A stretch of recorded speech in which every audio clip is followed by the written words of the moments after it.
അക്കരയ്ക്കു യാത്ര ചെയ്യും സീയോൻ സഞ്ചാരി, ഓളങ്ങൾ കണ്ടു നീ ഭയപ്പെടേണ്ട. അക്കരയ്ക്കു യാത്ര ചെയ്യും സീയോൻ സഞ്ചാരി, ഓളങ്ങൾ കണ്ടു നീ ഭയപ്പെടേണ്ട. കാറ്റിനെയും കടലിനെയും നിയന്ത്രിപ്പാൻ കഴിവുള്ള പടകിലുണ്ട്. കാറ്റിനെയും കടലിനെയും നിയന്ത്രിപ്പാൻ കഴിവുള്ള പടകിലുണ്ട്. അക്കരയ്ക്കു യാത്ര ചെയ്യും സീയോൻ സഞ്ചാരി, ഓളങ്ങൾ കണ്ടു നീ ഭയപ്പെടേണ്ട.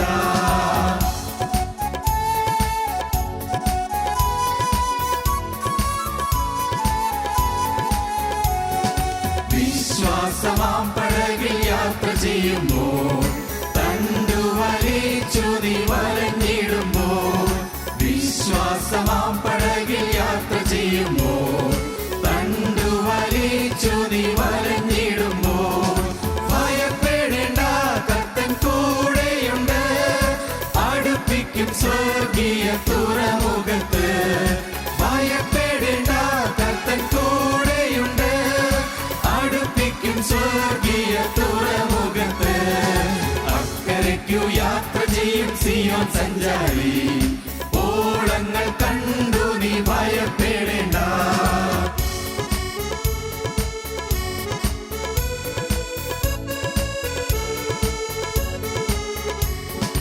എന്റെ ദേശം ഇവിടെയല്ല, ഇവിടെ ഞാൻ പരദേശവാസിയാണല്ലോ.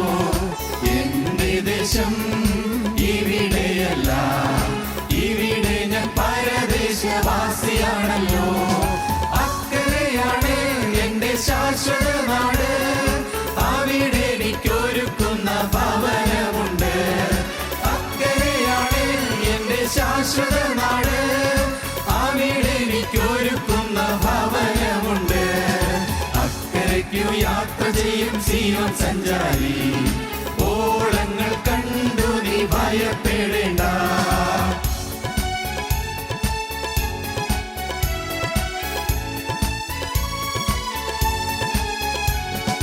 കുഞ്ഞാടതിൻ വിളക്കാണ്, ഇരുളൊരു ലേശവും അവിടെയില്ല. കുഞ്ഞാടതിൻ വിളക്കാണ്, ഇരുളൊരു ലേശവും അവിടെയില്ല. തരുമെനിക്ക് കിരീടമൊന്ന്, ധരിപ്പിക്കും അവനെന്നെ ഉത്സവവസ്ത്രം. തരുമെനിക്ക് കിരീടമൊന്ന്, ധരിപ്പിക്കും അവനെന്നെ ഉത്സവവസ്ത്രം. അക്കരയ്ക്കു യാത്ര ചെയ്യും സീയോൻ സഞ്ചാരി, ഓളങ്ങൾ കണ്ടു നീ ഭയപ്പെടേണ്ട. അക്കരയ്ക്കു യാത്ര ചെയ്യും സീയോൻ സഞ്ചാരി, ഓളങ്ങൾ കണ്ടു നീ ഭയപ്പെടേണ്ട.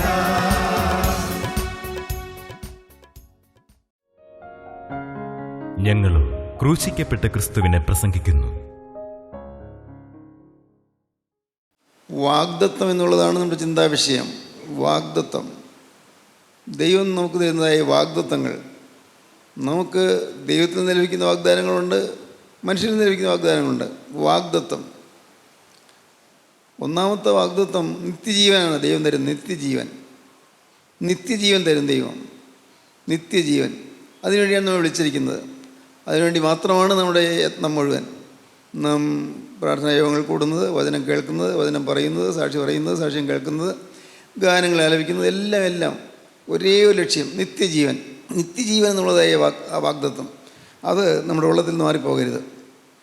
രണ്ടാമത്തേത് വാഗ്ദത്തം സ്വാതന്ത്ര്യം വാഗ്ദത്തം ചെയ്യുന്നു. സ്വാതന്ത്ര്യം, ആ കാര്യം ചിന്തിച്ചതാണ്. സ്വാതന്ത്ര്യം, നാം ബന്ധനത്തിലാണെന്ന് അറിഞ്ഞെങ്കിലല്ലേ സ്വാതന്ത്ര്യം എന്നുള്ളതിന് ഒരു പ്രസക്തി നമുക്ക് കിട്ടുകയുള്ളൂ, അതിൻ്റെ പ്രാധാന്യം നമുക്ക് മനസ്സിലാവുകയുള്ളൂ.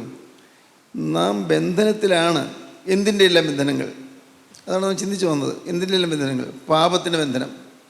അനേകരും പാപത്തിൻ്റെ ബന്ധനത്തിലാണ്.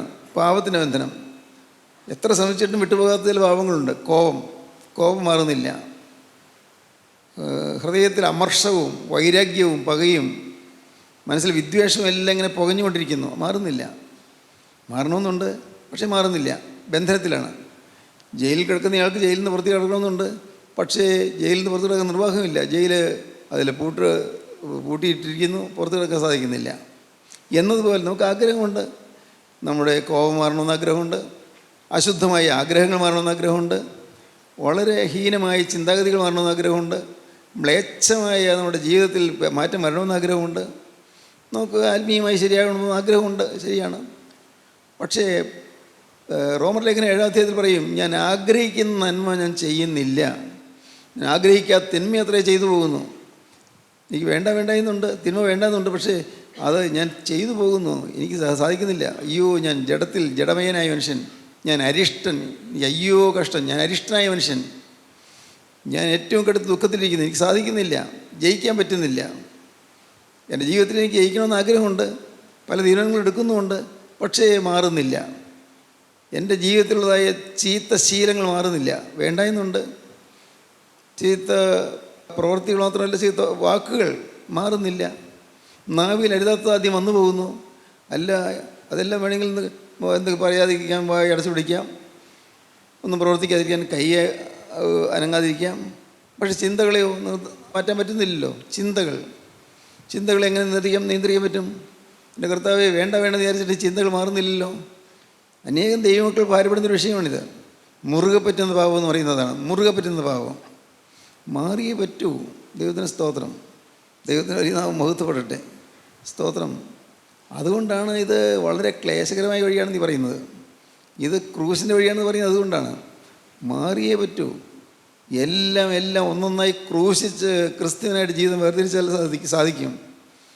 നമ്മുടെ ജീവിതത്തിൽ ശാപങ്ങൾ മാറും, പാപങ്ങൾ മാറും, നമ്മുടെ ചിന്തകൾ മാറും, സ്വഭാവം മാറും, പെരുമാറ്റം മാറും.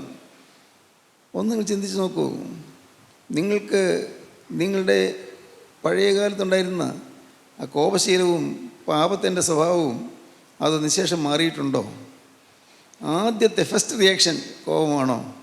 ആദ്യം വരുന്നത് എന്തെങ്കിലും നമുക്ക് ഇഷ്ടമില്ലാത്ത കാര്യം കേൾക്കുമ്പോൾ ആദ്യം വരുന്നത് കോപമാണോ അതോ വിനയമാണോ? ചിന്തിച്ചാൽ മതി. വാക്കിലുള്ള കാര്യങ്ങളാണ് പറയുന്നത്. വാക്കിൽ വിനയം പറയും, വാക്കിൽ വിനയമുണ്ട്.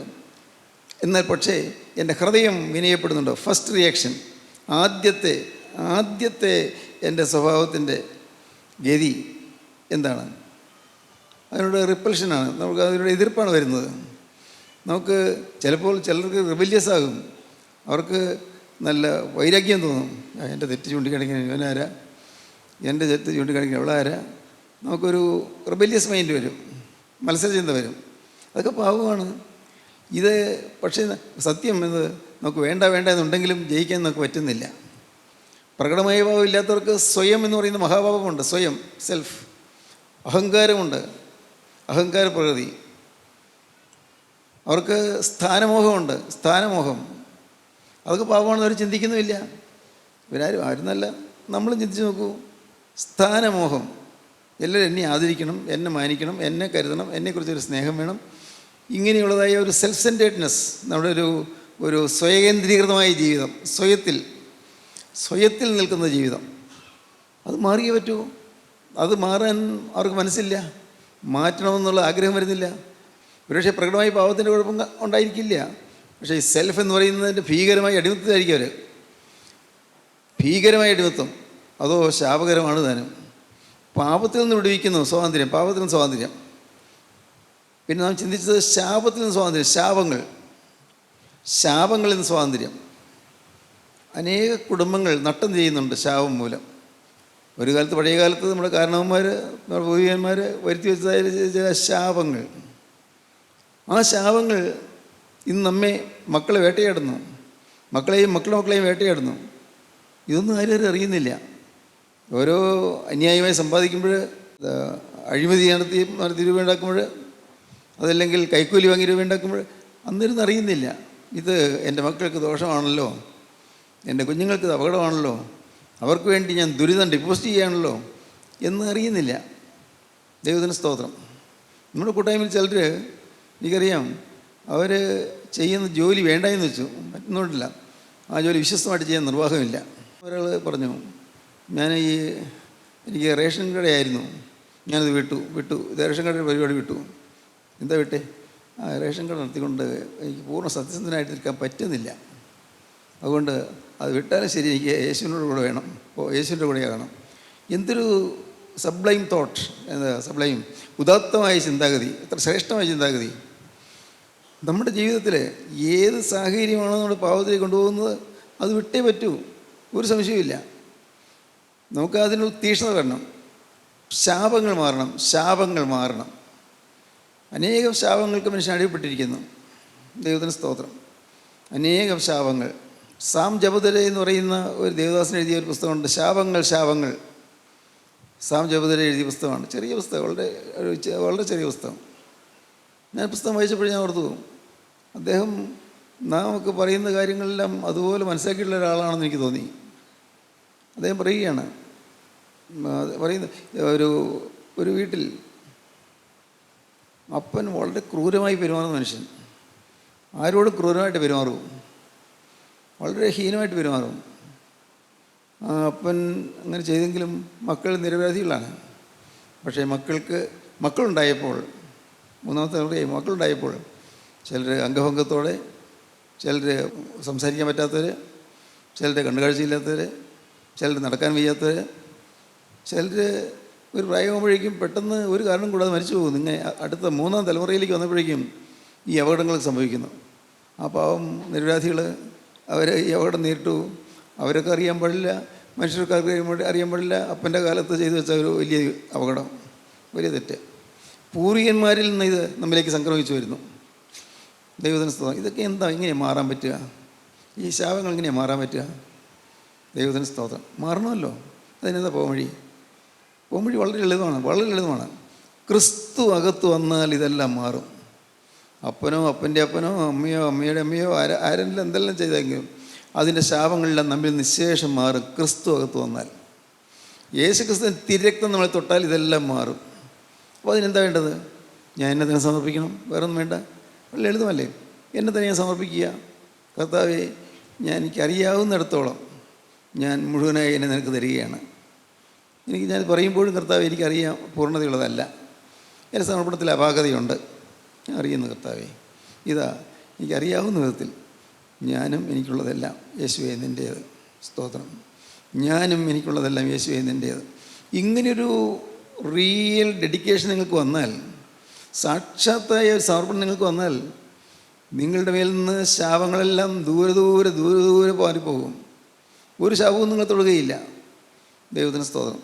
അതുകൊണ്ടാണ് വെളിപ്പാട് പുസ്തകം 22-ാം അധ്യായത്തിൻ്റെ 3-ാം വാക്യം പറയുന്നത്, ഒരു ശാപവും ഇനി ഉണ്ടാകുകയില്ല എന്ന്. ഒരു ശാപവും ഇനി ഉണ്ടാകുകയില്ല. ശാപം മാറി. എന്തുകൊണ്ട്? മനുഷ്യൻ ക്രിസ്തുവിനായി ജീവിതം വേർതിരിക്കുന്നു. എല്ലാം മാറി, ശാപങ്ങളെല്ലാം മാറി. മനുഷ്യൻ ജീവിതം ക്രിസ്തുവിനായിട്ട് വേർതിരിച്ച് കഴിഞ്ഞപ്പോഴേക്കും ഒരു ശാപവും ഇനി ഉണ്ടാകുകയില്ല. സദൃശവാക്യങ്ങൾ പറയും, കാരണം കൂടാതെ ശാപം ഫലിക്കുകയില്ല. ഇപ്പോൾ അപ്പൻ മോനെ ശപിച്ചു, ഫലിക്കില്ല. അല്ല, അമ്മ മരുമോളെ ശപിച്ചു, ഒന്നും പേടിക്കണ്ട. കാരണം ഉണ്ടെങ്കിൽ മാത്രമേ പേടിക്കേണ്ട ആവശ്യമുള്ളൂ. കാരണം കൂടാതെ അമ്മയുടെ ദുസ്വഭാവം കൊണ്ട്, അല്ലെങ്കിൽ അപ്പൻ്റെ ദുസ്വഭാവം കൊണ്ട്, അപ്പൻ്റെ കോപാക്രാന്തമായ വികാരം കൊണ്ട് മക്കളെ ചിലപ്പോൾ ശപിച്ചു എന്ന് വരും. ഒട്ടും പേടിക്കണ്ട. അപ്പൻ്റെ ശാപം, അപ്പോൾ അയ്യോ അപ്പന് ബഹുമാനമില്ലാതെ ഞാൻ വല്ലതും പറഞ്ഞോ, പേടിക്കണ്ട. നിങ്ങൾ വിശ്വസിക്കൂ, നിങ്ങളുടെ ജീവിതത്തിൽ ശാപം ഭരിക്കണമെങ്കിൽ അതിന് കാരണം വേണം. കാരണം കൂടാതെ ശാപം ഭരിക്കുകയില്ല. വാക്യം എടുക്കാമോ? കുരുകിൽ പാറിപ്പോകുന്നതും മീവൽ പക്ഷി പറന്നു പോകുന്നതും പോലെ കാരണം കൂടാതെ ശാപം പറ്റുകയില്ല. കാരണം കൂടാതെ ശാപം വലിക്കുകയില്ല. ഒരു കാരണവശാലും പേടിക്കണ്ട. തക്കതായ കാരണമുണ്ടോ, ശാപം വലിക്കുകയും ചെയ്യും. ദൈവത്തിന് സ്തോത്രം. നിങ്ങളുടെ ജീവിതത്തിൽ നിങ്ങൾ ഓരോരുത്തരും ചിന്തിക്കുക. ഞാൻ ലളിതമായിട്ടല്ലേ പറയുന്നത്. എൻ്റെ ജീവിതത്തിൽ ശാപകരമായി എന്തെങ്കിലും വന്നു പോയിട്ടുണ്ടോ? എന്തെങ്കിലും ആർക്കെങ്കിലും എൻ്റെ ഒരു പെരുമാറ്റം കൊണ്ട് വേദന ഉണ്ടായിട്ടുണ്ടോ? ഞാൻ മൂലം ആർക്കെങ്കിലും ഒരു നഷ്ടമോ കഷ്ടമോ വന്നിട്ടുണ്ടോ? കർത്താവേ, തിരുത്താൻ എനിക്ക് വകയില്ലല്ലോ, ഞാൻ എന്ത് ചെയ്യണം? അന്യൻ്റെ മുതൽ എൻ്റെ കയ്യിലിരിക്കുന്നല്ലോ. കർത്താവേ, ആരാണത് എനിക്കറിയാൻ പാടില്ല, ഞാൻ അങ്ങനെ തിരുത്തും. നിങ്ങളിത് ഓരോന്നും നിങ്ങളുടെ ജീവിതത്തിലേക്ക് തിരിഞ്ഞു നോക്കി കണ്ടുപിടിച്ചിട്ട് എല്ലാം കൊണ്ടുവന്ന് കർത്താവിൻ്റെ പാദപീഠത്തിലേക്ക് സമർപ്പിക്കുക. ഇതെല്ലാം കൊണ്ടുവന്ന് സമർപ്പിക്കുക. പ്രിയപ്പെട്ടവരെ, അങ്ങനെ ഒരു അനുഭവം ഒന്ന് കിട്ടുകയാണെങ്കിൽ ഇന്ന് നിങ്ങൾക്ക് ശാപങ്ങളെല്ലാം മാറും. നിങ്ങൾ സ്വതന്ത്രരാകും. പൂർണ്ണ സ്വാതന്ത്ര്യം കിട്ടും. ശാപങ്ങളിൽ നിങ്ങൾ സ്വാതന്ത്ര്യം കിട്ടും. ദൈവത്തിന് സ്തോത്രം. ഞാൻ സാംജ്യോതിയുടെ പുസ്തകത്തിൽ വായിച്ചു, ഒരു പെൺകുട്ടികളുടെ വിവാഹം ആലോചിച്ചു ഉറച്ചു. പക്ഷേ കല്യാണം ഉറച്ചു കഴിഞ്ഞപ്പോൾ മറ്റെല്ലാം തൃപ്തികരമാണ്, പക്ഷേ ഇവൾക്ക് സ്ത്രീധനം കൊടുക്കാൻ മാർഗമില്ല, സ്ത്രീധനമില്ല. അവിടെ അപ്പൻ വിഷമിക്കുക. സംഭവിച്ചത് ഭയാനകമായി പോയി. അപ്പൻ വിഷമിക്കുകയായിരുന്നു. ആ പെൺകുട്ടി അവളുടെ ശരീരം വിറ്റു എന്ന് പറഞ്ഞാൽ അവൾ കൊണ്ടുതാത്ത ജീവിതം തുടങ്ങി. പൈസ ഉണ്ടാക്കി, കല്യാണം നടന്നു. പക്ഷേ ആ കല്യാണത്തിൽ പൈസയൊക്കെ ഉണ്ടാക്കി കല്യാണമൊക്കെ നടന്നു. ആ കല്യാണശേഷം കുട്ടിയുണ്ടായി. ആദ്യത്തെ കുട്ടി തന്നെ അംഗഭംഗത്തോടെ ജനിച്ചു. ചില കേടുകൾ, ചിലപ്പോൾ ശിശുവായിരിക്കുമ്പോൾ തന്നെയുള്ള ഹാർട്ടിന് തകരാറാകാം, ശിശുവായിരിക്കുമ്പോൾ തന്നെയുള്ള കിഡ്നി തകരാറാകാം, ആർക്കറിയാം എന്തെല്ലാം സംഭവിക്കും. അല്ലെങ്കിൽ മനോരോഗം, മാനസിക ദൗർബല്യം, ഇതെല്ലാം വരുന്നതിൻ്റെ പിന്നിൽ പിശാചിൻ്റെ കൈയുണ്ട്. നമ്മുടെ മക്കളിൽ നിന്ന് ഇങ്ങനെയുള്ള ദുരിതങ്ങളെല്ലാം മാറാൻ നാം യേശുക്രിസ്തുവിനായി നമ്മുടെ ഈ ആളത്വം സമ്പൂർണ്ണമായിട്ട് അങ്ങ് ഏൽപ്പിച്ച് കൊടുക്കണം. എന്തിനു മടിക്കണം? ഇന്നെന്ന പോലെ ഒരു ദിവസം നാം പോവുകയില്ലേ, എല്ലാം വിട്ടു പോകുമല്ലോ. മടിക്കണ്ട. ഇന്ന് ഇത് കേട്ടുകൊണ്ടിരിക്കുമ്പോൾ തന്നെ നിങ്ങൾക്ക് നിങ്ങളുടെ ജീവിതം ക്രിസ്തുവിൻ്റെ കരങ്ങളിലേക്ക് കൈമാറാം. കർത്താവ്, ഈ നിസ്സാരമായ ജീവിതം, ഈ ചുരുങ്ങിയ ആയുസ്, യേശുവേ ഇനി നിനക്ക് വേണ്ടി മാത്രം, എനിക്ക് വേണ്ടി മാത്രം ജീവിച്ച ജീവിതമായിരുന്നു കർത്താവേ. അത് നിനക്കറിയാമല്ലോ, ഞാനും ഇപ്പോൾ അറിയുന്നു. എനിക്ക് വേണ്ടി ജീവിച്ച ജീവിതം, എൻ്റെ പേര്, എൻ്റെ പ്രശസ്തി, എൻ്റെ സ്ഥാനം, എൻ്റെ മാനം, എൻ്റെ ബഹുമതി, എൻ്റെ മാന്യത എന്ന് വേണ്ട, എനിക്ക് വേണ്ടി മാത്രം ജീവിച്ച ജീവിതം, അതിതാ ഞാൻ കർത്താവേ ഞാൻ താഴെ വയ്ക്കുന്നു. അത് കർത്താവേ നിൻ്റെ പാദപീഠത്തേക്ക് കൊണ്ടുവന്ന് വയ്ക്കുന്നു. ഇപ്പോൾ കർത്താവേ സ്വർഗത്തിന് തീ ഇറങ്ങി അതെല്ലാം കത്തിച്ച് കളയണമേ. ദൈവത്തിന് സ്തോത്രം. ഇങ്ങനെ നിങ്ങൾ പ്രാർത്ഥിച്ച് നിങ്ങൾ സമർപ്പിക്കുമ്പോൾ അത്ഭുതകരമായ ഒരു വിടുതൽ നിങ്ങൾക്കുണ്ടാകും. അത്ഭുതകരമായ വിടുതൽ, അത്യത്ഭുതകരമായ സമാധാനം നിങ്ങൾക്കുണ്ടാകും. നിങ്ങൾ സ്വതന്ത്രമായി തീരും. സ്വാതന്ത്ര്യം എല്ലാം അങ്ങ് അഴിഞ്ഞു പോയി എന്ന് വരുമ്പോൾ എന്തൊരു സ്വാതന്ത്ര്യമാണ്. ദൈവത്തിന് സ്തോത്രം. പാവങ്ങളെല്ലാം തുറന്നു പറഞ്ഞു. അത് കഴിഞ്ഞ് കർത്താവ് അനുതാപം സ്വീകരിച്ചു. കർത്താവ് അവർ അനുഭവിച്ചത് കണ്ടു. പാവത്തെക്കുറിച്ചുള്ള ബോധം വന്നത് കർത്താവ് കണ്ടു. കർത്താവ് സന്തോഷമായി സ്തുതിച്ചു. ആത്മാവ് ബന്ധനമെല്ലാം അഴിഞ്ഞ് പറന്നുയരുന്നു. അപ്പോഴുണ്ടാകുന്ന സന്തോഷം എന്താണ്? എന്തൊരു സന്തോഷം! എല്ലാം കെട്ടുകഴിഞ്ഞു, എല്ലാ ബന്ധനം അഴിഞ്ഞു. ബന്ധങ്ങളുണ്ടായിരുന്നു, പാവങ്ങളുണ്ടായിരുന്നു, എല്ലാം അഴിഞ്ഞു കഴിഞ്ഞു. എന്തൊരു സന്തോഷം! നിങ്ങൾ അനുഭവിച്ചിട്ടുള്ളത് അനേകരുണ്ടെന്ന് എനിക്ക് തോന്നുന്നു. അനുഭവിച്ചാൽ നമ്മുടെ ബന്ധനങ്ങളെല്ലാം അഴിഞ്ഞ് ഒരു സ്വാതന്ത്ര്യം കിട്ടുമ്പോൾ വലിയ സമാധാനമാകും. ഗലാത്യ ലേഖനം 5-ാം അധ്യായത്തിൻ്റെ 1-ാം വാക്യം പറയും, സ്വാതന്ത്ര്യത്തിനായിട്ട് ക്രിസ്തു നമ്മെ സ്വതന്ത്രരാക്കി, ആകയാൽ അതിൽ ഉറച്ചു നിൽപ്പീൻ, അടിമനോഹത്തിൽ പിന്നെയും കുടുങ്ങിപ്പോകരുത്. വായിക്കാം. സ്വാതന്ത്ര്യത്തിനായിട്ട് ക്രിസ്തു നമ്മെ സ്വതന്ത്രരാക്കി, ആകയാൽ അതിൽ ഉറച്ചു നിൽപ്പീൻ, ആകയാൽ ആ സ്വാതന്ത്ര്യത്തിൽ നിങ്ങൾ ഉറച്ചു നിൽപ്പീൻ, അടിമനുഖത്തിൽ പിന്നെയും കുടുങ്ങിപ്പോകരുത്. സ്വാതന്ത്ര്യം കിട്ടി, അടിമനുഖത്തിൽ കുടുങ്ങിപ്പോകരുത്. പിന്നെ നാം കരുതലോടെ നിൽക്കുകയാണ്. ഓരോ സെക്കൻഡും കരുതലോടെ നിൽക്കുകയാണ്, വളരെ സൂക്ഷ്മമായിട്ട് നിൽക്കുകയാണ്. ഒരു ചെറിയ ചലനത്തിൽ പോലും തെറ്റുപറ്റരുത്. എൻ്റെ കർത്താവിനെ കാണുന്നു, ദൈവം എന്നെ കാണുന്നു. ദൈവത്തിന് സ്തോത്രം. എന്നെ എപ്പോഴും കണ്ടുകൊണ്ടിരിക്കുന്നു. സ്തോത്രം. ദൈവത്തിന് വലിയ നാമം മഹത്വപ്പെടട്ടെ. അത് നമ്മുടെ മനസ്സിൽ എപ്പോഴും പതിഞ്ഞിരിക്കണം. ദൈവത്തിന് വലിയ നാമം മഹത്വപ്പെടട്ടെ. ഞാൻ പറയട്ടെ, നമ്മുടെ ജീവിതത്തിൽ ഒരു കാരണവശാലും പിശാചിന് അവകാശം പറയാനിടയിൽ ഉണ്ടാകരുത്. ശാപം വരരുത്. ശാപം, ദൈവിക ശാപം വരരുത്, മനുഷ്യൻ്റെ ശാപവും വരരുത്. നമുക്ക് ചില വാക്യങ്ങൾ വായിക്കാം. കൊരിന്ത്യർക്ക് എഴുതിയ 1-ാമത്തെ ലേഖനം 16-ന്റെ ലാസ്റ്റ് വേഴ്സ്. കർത്താവിനെ സ്നേഹിക്കാത്തവൻ ഏവനും ശപിക്കപ്പെട്ടവൻ. കർത്താവിനെ സ്നേഹിക്കാത്തവൻ ഏവനും ശപിക്കപ്പെട്ടവൻ. യേശുക്രിസ്തുവിനുള്ള സ്നേഹം എങ്ങനെ വരും? ഒരാൾ നമുക്ക് ഒരു ഉപകാരം ചെയ്ത സ്നേഹം തോന്നുന്നില്ലേ? ആളോട് പഠിക്കാൻ പൈസ ഉണ്ടായിരുന്നില്ല, ഒരാൾ സഹായം ചെയ്തു, അതൊക്കെ ഒരു നന്ദി ഉണ്ടാവില്ലേ? അല്ല, രോഗമായിരുന്നു, ചികിത്സിക്കാൻ പൈസയില്ല, ഒരാൾ സഹായിച്ചു, നന്ദി ഉണ്ടാവില്ലേ? ഉണ്ടാകുമല്ലോ. യേശുക്രിസ്തുവിനോട് നമുക്ക് സ്നേഹം വരണം. യേശുക്രിസ്തു എനിക്ക് വേണ്ടി ചെയ്തത് എന്താണ്? തന്നെ തിരികെയാണ് ചെയ്തത്. തന്നെ ക്രൂശിൽ അർപ്പിക്കുകയാണ് ചെയ്തത്. ക്രിസ്തു തന്നെ ക്രൂശിൽ അർപ്പിച്ചു. മുഴുവനായി തന്നെ ബലിയായി അർപ്പിച്ചു. ദൈവത്തിന് സ്തോത്രം. മുഴുവനായി ക്രിസ്തു തന്നെ ഏൽപ്പിച്ചു. കർത്താവിൻ്റെ ഭാവി നോക്കിയില്ല. 33 വയസ്സിൽ ഈ ഭൂമിയിൽ നിന്ന് മാറ്റപ്പെടുവാൻ കർത്താവ് തയ്യാറായി. അവൻ യെരൂശലേമിലേക്ക് പോകുവാൻ മനസ്സുറപ്പിച്ചു എന്നാണ് ഈ ലൂക്കോസിന് ശേഷം പറയുന്നത്. യെരൂശലേമിലേക്ക് പോകുവാൻ മനസ്സുറപ്പിച്ചു. പിതാവിൻ്റെ ഹിതം ചെയ്യുവാനായിട്ട് മനസ്സുറപ്പിച്ചു. നോക്കും വേണം, മനസ്സുറപ്പിക്കണം. യെരൂശലേമിലേക്ക് പോകാൻ യേശുക്രിസ്തു മനസ്സ് ഉറപ്പിച്ചു എന്ന് പറഞ്ഞാൽ കർത്താവിന് അറിയാം. അവിടെ വെച്ച് പിടിക്കപ്പെടും, അവിടെ വെച്ച് പിടികൂടും, അവിടെ ക്രൂശിക്കും, എല്ലാം അറിയാം, എല്ലാം കർത്താവ് കാണുന്നു. പക്ഷെ കർത്താവ് അങ്ങനെ ചെയ്യാൻ കാരണം എന്താ? കർത്താവിനറിയാം വലിയൊരു സന്തോഷം വരാൻ പോകുന്നു. തൻ്റെ മുമ്പിൽ വെച്ചിരുന്ന സന്തോഷം ഓർത്തു അപമാനം അലക്ഷ്യമാക്കി ക്രൂശിനെ സഹിക്കുകയും ദൈവസിംഹാസനത്തിൻ്റെ വലത്ത് ഭാഗത്ത് ഇരിക്കുകയും ചെയ്തു. ഇബ്രാഹിം ലേഖനം 12 അധ്യായം 2 വാക്യം വായിക്കൂ. വിശ്വാസത്തിൻ്റെ നായകനും പൂർത്തി വരുത്തുന്നതിനുമായി യേശുവിനെ നോക്കുക. വിശ്വാസത്തിൻ്റെ നായകനും പൂർത്തി വരുത്തുന്നതിനായി യേശുവിനെ നോക്കുക. തൻ്റെ മുമ്പിൽ വെച്ചിരുന്ന സന്തോഷമോർത്ത് തൻ്റെ മുമ്പിൽ വെച്ചിരുന്ന സന്തോഷം അവൻ ഓർത്തു. അവൻ അപമാനം അലക്ഷ്യമാക്കി, യേശുക്രിസ്തു അപമാനം അലക്ഷ്യമാക്കി ക്രൂശിനെ സഹിക്കുകയും ദൈവസിംഹാസനത്തിന്റെ വലത്ത് ഭാഗത്ത് ഇരിക്കുകയും ചെയ്തു. ദൈവസിംഹാസനത്തിന്റെ വലത്ത് ഭാഗത്ത് ഇരിക്കുകയും ചെയ്തു. ദൈവത്തിന് സ്തോത്രം. തന്നെത്താൻ ഒഴിച്ചു കൊടുത്തു, തന്നെത്താൻ ഏൽപ്പിച്ചു കൊടുത്തു. അത് നാം തിരിച്ചറിയുമ്പോഴാണ് നമുക്ക് സ്നേഹം വരുന്നത്, നന്ദി വരുന്നത്. ക്രിസ്തുവിനുള്ളതായ സ്നേഹം. കർത്താവിനെ സ്നേഹിക്കാത്തതിനെ അവന് ശപിക്കപ്പെട്ടെന്ന് വേദപുസ്തകം പറയുന്നു. വളരെ ഗൗരവമേറിയ വാക്യമാണ്. നമ്മുടെ ഹൃദയത്തിൽ ക്രിസ്തുവിനോട് സ്നേഹം വരണം. നിങ്ങൾക്ക് പാപത്തെ ജയിക്കാം. യേശു ക്രിസ്തുവിനോട് സ്നേഹം വരികയും നന്ദി വരികയും ചെയ്യുകയാണെങ്കിൽ നിങ്ങൾക്ക് പാപത്തിൻ്റെ ചിന്ത വരാതിരിക്കും. പാപത്തിൻ്റെ ചിന്തയോ പ്രലോഭനങ്ങളോ ഒന്നും വരാതിരിക്കും. ക്രിസ്തുവിൻ്റെ സ്നേഹം കൊണ്ട് നിങ്ങളുടെ ഹൃദയം നിറയണം. ക്രിസ്തുവിൻ്റെ സ്നേഹം, ആ സ്നേഹം നിങ്ങളുടെ ഹൃദയത്തിൽ നിറഞ്ഞു നിൽക്കുമ്പോൾ നിങ്ങൾക്ക് പാപം നിസ്സാരമായി മാറും. അതെല്ലാം നിങ്ങളിൽ നിന്ന് നിശേഷം മാറിപ്പോകും. പാപം മാറിപ്പോകണം. ദൈവത്തിന് സ്തോത്രം. യേശു ക്രിസ്തുവിനെ സ്നേഹിക്കുന്ന ആ ക്രിസ്തുവിനെ സ്നേഹിക്കാൻ തക്കവണ്ണം ക്രിസ്തു എനിക്ക് നന്മ ചെയ്തു എന്നുള്ള തിരിച്ചറിവ് നമുക്ക് വരണം. ക്രിസ്തു എനിക്ക് വേണ്ടി എന്ത് ചെയ്തു? ദൈവത്തിന് സ്തോത്രം. നിങ്ങൾ എല്ലാ കാര്യങ്ങളും ചിന്തിക്കണം.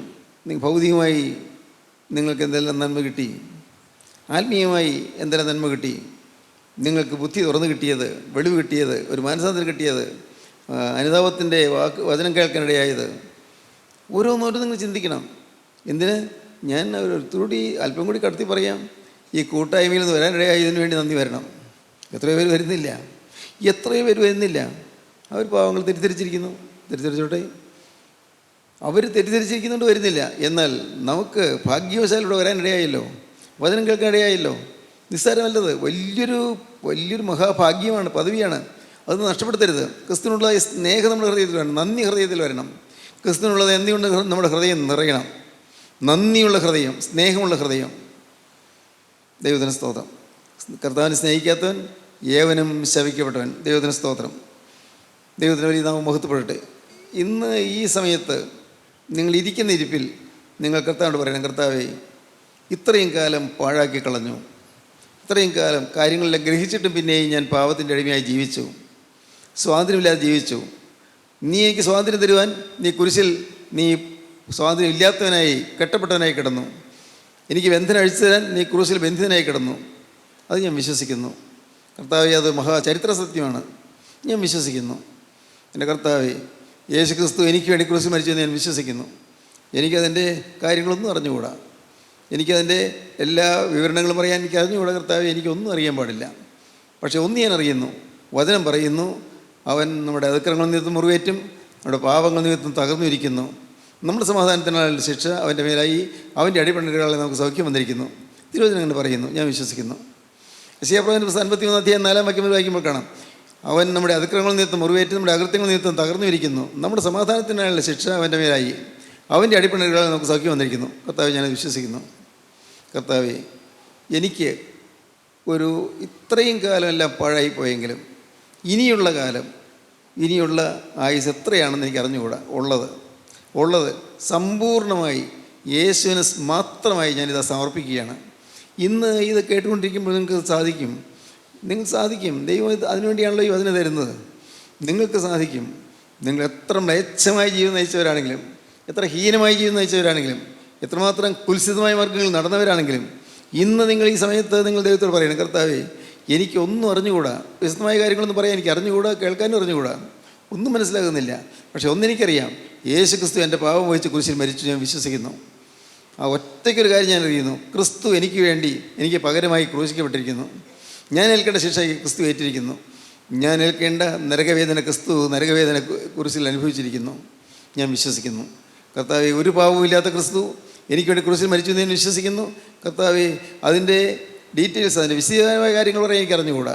പക്ഷേ എനിക്കൊന്നറിയാം, എനിക്ക് വേണ്ടി സമ്പൂർണ്ണമായി തന്നെ വെടിഞ്ഞ രക്ഷകനായി മിശിഹാ തമ്പുരാൻ, അവിടുത്തെ തിരുമാറിൽ ഒഴുകിയ രക്തം എൻ്റെ പാപങ്ങൾ പൊക്കി എന്നെ ശുദ്ധീകരിക്കും.